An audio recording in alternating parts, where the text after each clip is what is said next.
بسم الله الرحمن الرحیم. السلام علیکم. آخرکار ملګرو ډیر غټ خبر دی. د آی سی سی چیرمین ګریګ بارګلی 19 کاله پس راغی پاکستان ته. پاکستان کرکټ بورډ مشر نجم سټي صاحب چې کومې دمکیانې ورکړې وې خلکو باید هغه مذاق وړاوه. مذاق په پسې کو سپیشلی انډین میډیا والا به ډیر مذاق وړاوه چې پاکستان په ایشیا کپ کې چا راوستی دی، ورلډ کپ کې چا راوستی دی، څه حیثیت دی. ډېرې غټې غټې خبرې کولې. نن د هر یو انډین میډیا چینل کولاو کوي په ګارنټۍ باندې 100% ګارنټۍ باندې یو صفت دی د پاکستان دی، یو صفت دی د پاکستان دی او یو غیبت دی د جیشا دی. ځکه چې ټوله مسله جیشا خرابه کړې ده. د آی سی سی چیرمین ګریګ بارګلی راغلی دی، پاکستان کې ناست دی. پاکستان کرکټ بورډ مشر نجم سټي صاحب سره بارګیننګ کول غواړي، منتزاري ورته کول غواړي چېرې په هر لحاظ باندې ته دې ورلډ کپ له تیار شه. ایشیا کپ هغوی په تندر خو هم نه ولي. آی سی سی ته د ایشیا کپ نه فایده نشته. خو دا پاکستان یو ضد راټینګ کړی دی، اوسو یو مضبوطه رسۍ رانیولې ده چې جیشا دلته کې مسله جوړه کړله. پاکستان ورته هایبریډ ماډل هم ورکو. پاکستان کرکټ بورډ مشر ورته ډېرې سستې فیصلې وکړې چېرې د کرکټ جیت وشي، کرکټ بچ شي، کرکټ دې لوبو ته د لوبو رنګ ورکو، سیاست دا رنګ ته لرې کړو. خو جیشا بالکل په سړیتوب باندې نه پوهېږي. هغه مسله خرابه کړله. هایبریډ ماډل یې اول نه ومنو، اوس یې نه مني. اوس غواړي چې د باقي څلور لوبې کوم پاکستان کې کنفرم شوي دي په لاهور کې، دا هم د پاکستان نه بهر وشي. په دغه وجه ورته نجم سټي صاحب اخیری دمکي ورکړه چې زما اولنۍ او اخیری دغه دمکي ده چې زه ایشیا کپ له هم نه درځم او ورلډ کپ له هم نه درځم. کوم چې په ایشیا کپ پسې ډبل دویمه میاشت کې ورلډ کپ دی په هندوستان کې، او هندوستان والا خپل میچ یخې دی د آی سی سی د طرف نه کنفرم کړی دی پر نریندر مودي کرکټ سټیډیم دی کې. دا بیګانې چې کوم غټ سټیډیم دی پوره دنیا کې 1,32,000 تماشیان دغې ته راځي چې څومره روپو باندې به دوی صرف دا یو ټیکټ لګوي. او بیا براډکاسټران پرې دوا، غټ غټ بزنسمنان پرې دوا چې هغوی به پې څومره په میلیونو کې ډالرې جوړوي. په دغه وجه باندې زور راغلی دی. اوس آی سی سی چیرمین پخپله راغلی دی. ګریګ بارګلی په پاکستان کې موجود دی، د نجم سټي صاحب سره بارګیننګ کوي، په هر لحاظ باندې پاکستان کرکټ ټیم تیاروي.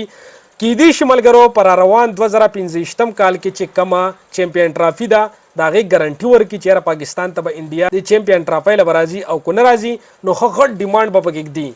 دا وړې خبرې نه دي ملګرو چې دوی کومه ګارنټي ورکړي هغه بیا سرته کېږي. دا د ملک په سطح باندې غټې ګارنټۍ دي. نو دوی به د ډېرو غټو روپو ډیمانډ ږدي. بیا که چېرې انډیا والا رانلو نو تاسو ته موږ دومره روپۍ درکوو چې دومره په دې پوره چیمپئن ټرافۍ کې نشي جوړېدلی. نو دغه ګارنټي به ورکوي. دویم ملګرو کوم چې دوی په نریندر مودي کرکټ سټیډیم کې دا میچ یخې دی نو زما په نظر باندې دغلته جی پی جي والا دغلته نریندر مودي جی پی جي دی کو کوم یو پارټي د دیو ګورنمنټ دی دغلته خو پاکستان زما په نظر بالکل نه تیارېږي. پاکستان به ورته بیا دغه ځایونه هم زما په نظر بدلی. تاسو تماشه کوئ کولکتا، چنای یا بنګلورو، په دې دریو کې به پاکستان او د هندوستان دا لوبې او د باقي لوبې کنفرم کېږي. دغه سټیډیم کې خو زما په نظر باندې پاکستان بالکل نه کېږي، ځکه چې د لوبو ته رنګ ورکړی دی دغه سیاست والا. هغوی ښکاره وایي چې موږ ته خپل سرکار اجازت نه راکوي چې تاسو پاکستان ته لاړ شئ. نو سرکار خو الریډي د دغه ځای نه ګټلې ده. چنای، کولکتا او بنګلور په دې دریو کې نریندر مودي د دې ګورنمنټ نشته، نورو پارټو والا ګټلې دي. ملګرو خبره اوس ډېر په غټه سطح باندې روانه ده. د انډیا چې څومره میډیا والي دي ړومبي نه به یې غیبت یې کولې، د پاکستان مذاق به وړو. یو صفت دی د پاکستان دی او غیبت دی د جیشا دی، ځکه چې دا ټولې مسلې جیشا روانې کړي دي. د جیشا د لاسه د اوسه پورې د آی سی سی ورلډ کپ د راغې راورسېد په سر باندې 3 میاشتې پاتې دي.